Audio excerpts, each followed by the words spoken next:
نماز جیسے عظیم کام سے صرف انسان ہی غافل ہے۔ محترم ناظرین، ہم آپ کو نماز میں آنکھیں بند کرنے کے حوالے سے فقہ کی کیا رائے ہے وہ بھی بتائیں گے، لیکن اس سے پہلے ضروری ہے کہ رسول پاک صلی اللہ علیہ وآلہ وسلم کی نماز کیسی تھی، اس حوالے سے بات کی جائے، کیونکہ حدیث پاک کا مفہوم ہے کہ تم نماز ویسے ہی ادا کرو جیسے تم نے مجھے ادا کرتے ہوئے دیکھا ہے۔ تو ناظرین، اس لیے ضروری ہے کہ رسول پاک صلی اللہ علیہ وآلہ وسلم کی نماز کی حالت کے بارے میں جانا جائے کہ اللہ کے نبی نماز کس طرح ادا کرتے تھے۔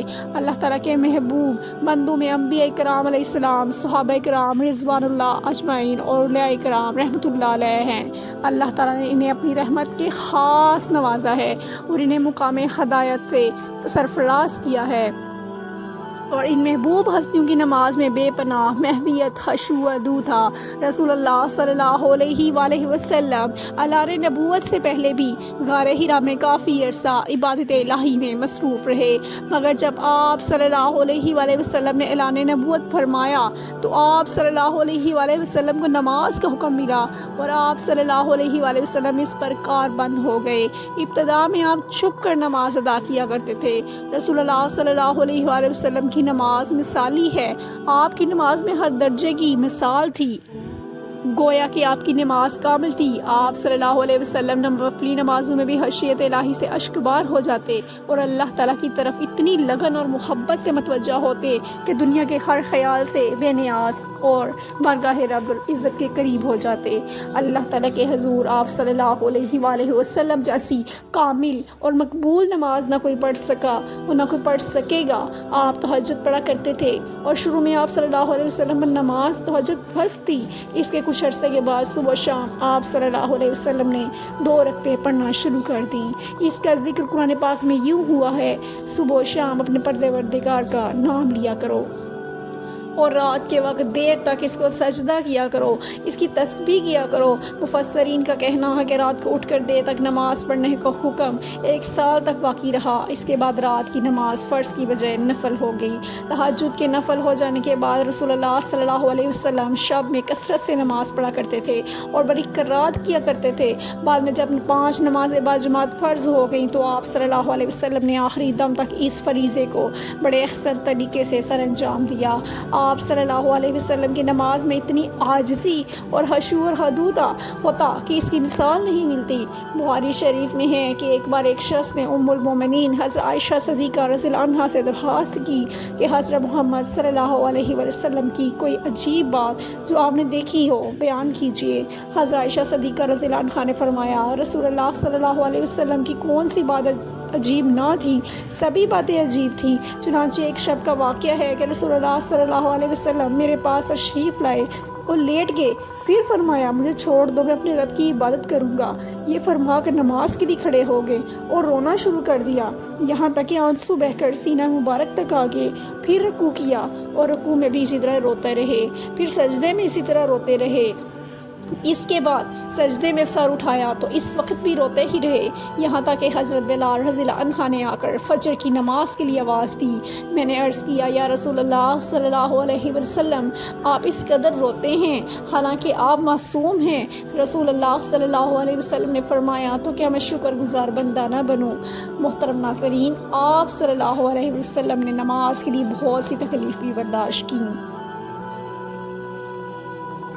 بخاری شریف میں ہے کہ ایک دن آپ صلی اللہ علیہ وآلہ وسلم حرم شریف میں نماز پڑھ رہے تھے اور قریش بیٹھے مذاق کر رہے تھے۔ ابو جہل نے کہا، کاش اس وقت کوئی جاتا اور اونٹ کی اوجڑی نجاست سمیت اٹھا لاتا اور محمد صلی اللہ علیہ وآلہ وسلم جب سجدے میں جاتے تو ان کی گردن پر ڈال دیتا۔ چنانچہ عقبہ نے ابو جہل کی خواہش کے مطابق ایک بڑے اونٹ کی اوجڑی لا کر آپ صلی اللہ علیہ وآلہ وسلم پر ڈال دی اور آپ سخت تکلیف اٹھانا پڑی۔ مسلم شریف میں حضرت حذیفہ رضی اللہ عنہ سے مروی ہے کہ ایک رات مجھ کر رسول اللہ صلی اللہ علیہ وآلہ وسلم کے ساتھ نماز پڑھنے کا اتفاق ہوا۔ رسول اللہ صلی اللہ علیہ وآلہ وسلم نے سورہ بقرہ شروع کی۔ میں نے سمجھا آپ 100 آیتوں تک پڑھیں گے، لیکن جب آپ اس کو پڑھ کر آگے بڑھے تو میں نے دل میں کہا شاید آپ پوری صورت ایک ہی رکعت میں ختم کرنا چاہتے ہیں۔ چنانچہ جب آپ نے اس صورت کو ختم کیا تو میں نے خیال کیا اب آپ رکوع کریں گے، لیکن آپ صلی اللہ علیہ وآلہ وسلم نے فوراً سورۃ آل عمران شروع کر دی اور وہ بھی ختم ہو گئی تو سورۃ نساء شروع کر دی۔ رسول اللہ صلی اللہ علیہ وسلم نے بہت ٹھہر ٹھہر کر نہایت ہی سکون اور اطمینان سے قرائت فرما رہے تھے اور ہر آیت کے مضمون کے مطابق درمیان میں تسبیح اور دعا کرتے جاتے تھے۔ اس کے بعد رسول اللہ صلی اللہ علیہ وآلہ وسلم نے رکوع کیا، رکوع میں بھی قیام کے برابر توقف فرمایا، پھر کھڑے ہوئے اور اتنی ہی دیر کھڑے رہے، پھر سجدہ کیا اور پھر سجدے میں بھی اسی قدر دیر فرمائی۔ حضرت عوف رضی اللہ عنہ کہتے ہیں کہ ایک رات میں رسول اللہ صلی اللہ علیہ وآلہ وسلم کے ساتھ تھا۔ رسول اللہ صلی اللہ علیہ وآلہ وسلم نے مسواک کیا، وضو فرمایا اور نماز کے لیے کھڑے ہو گئے۔ میں بھی رسول اللہ صلی اللہ علیہ وآلہ وسلم کے ساتھ نماز میں شریک ہوا۔ رسول اللہ صلی اللہ علیہ وآلہ وسلم ایک رکعت میں پوری سورہ بقرہ پڑھ ڈالی، جہاں رحمت کی آیت ٹھہرتی اور دیر تک رحمت کی دعا مانگتے۔ سورہ کے آخر پر رکوع کیا اور اتنی دیر تک رکوع میں رہے جتنی دیر سورہ بقرہ کی قرات میں لگی تھی۔ سورہ کے رکوع کے بعد اتنا ہی طویل سجدہ کیا۔ دوسری رکعت میں سورہ آل عمران پڑھی، اسی طرح ہر رکعت میں پوری ایک سورت پڑھتے رہے۔ تو محترم ناظرین، رسول اللہ صلی اللہ علیہ وآلہ وسلم اس طرح سے نماز پڑھا کرتے تھے کہ ہم نے کبھی غور کیا کہ ہم کس طرح سے نماز ادا کرتے ہیں؟ کیا ہماری نماز میں کوئی ایک سورت مکمل پڑھی جاتی ہے؟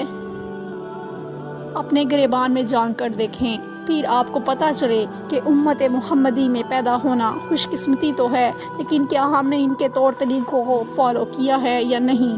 تو ناظرین، اب بات کرتے ہیں کہ نماز میں آنکھیں بند کرنا صحیح ہے یا نہیں۔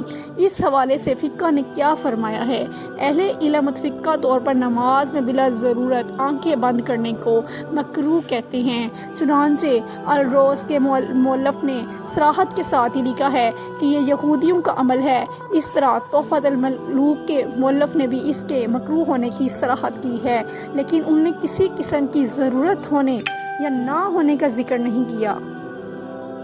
قاسانی رحمۃ اللہ علیہ کہتے ہیں کہ یہ مکروہ ہے کیونکہ سنت سے متصادم ہے، کیونکہ نماز کی حالت میں سجدے کی جگہ پر دیکھنا شرعی عمل ہے۔ نیز یہ بھی کہ ہر عضو کا عبادت میں حصہ ہے، چنانچہ اسی طرح آنکھوں کا بھی عبادت میں حصہ ہے۔ مراقی افلاح کے مؤلف نے نماز کے دوران آنکھیں بند کرنے کو مکروہ کہا ہے، تاہم کہیں مصلحت کا تقاضا ہو تو جائز ہے، بلکہ انہوں نے یہ بھی کہا کہ بسا اوقات آنکھیں بند کرنا آنکھیں کھلی رکھنے سے بہتر ہوگا۔ امام عاص بن عبد السلام رحمۃ اللہ علیہ نے اپنے فتویٰ میں ضرورت کے وقت آنکھیں بند کرنے کی اجازت دی ہے۔ اگر اسے نماز میں خشوع زیادہ پیدا ہونے کا امکان ہو تو آنکھیں بند کی جا سکتی ہیں، جبکہ ابن قیم رحمۃ اللہ علیہ نے زائد المیعاد میں صراحت کے ساتھ لکھا ہے اگر آنکھیں کھول کر رکھنا ضروری ہے اور آنکھیں بند کر کے رکھنے سے زیادہ خشوع پیدا ہوتا ہے کہ مثلاً کوئی ایسے نقش و نگار یا کوئی اور چیز معلوم ہے جس سے خشوع میں خلل پیدا ہوتا ہے تو پھر قطعی طور پر مکروہ نہیں ہے، بلکہ ایسی صورت میں آنکھیں بند کرنے کو مستجیب کہنا مقاصد شریعت سے مکروہ کہنے کی نسبت قریب تر ہے، واللہ عالم۔ تو ناظرین، فقہ کے فرمان کے مطابق ہم نے دیکھا کہ کیا نماز کے دوران آنکھیں بند کی جا سکتی ہیں یا نہیں۔ بہرحال بہتر تو یہ ہے کہ آنکھیں کھول کر نماز پڑھی جائے، کیونکہ نماز پڑھنے کے دوران سجدے کی جگہ پر دیکھنا ضروری ہے۔ سو ناظرین، آخر میں اللہ سے دعا ہے کہ اللہ تعالیٰ ہمیں دین کی صحیح سمجھ بوجھ عطا فرمائے، ہماری نمازوں میں خشوع و خضوع پیدا فرمائے، اور اس طرح سے رسول اللہ صلی اللہ علیہ وسلم نے زندگی گزاری ہے انہی کے نقش قدم پر چلنے کی توفیق عطا فرمائے، ہم رسول اللہ صلی اللہ علیہ وآلہ وسلم کی سنتوں پر عمل کرنے والے بن جائیں، آمین یا ارحم الراحمین۔ ہمارا جینا مرنا رسول اللہ صلی اللہ علیہ وسلم کی اتباع میں گزرے، ہم رسول اللہ صلی اللہ علیہ وآلہ وسلم کے سچے پکے امتی بن جائیں۔ یا اللہ پاک ہمارا خاتمہ ایمان پر فرمانا، آمین یا رب العالمین یا ارحم الراحمین۔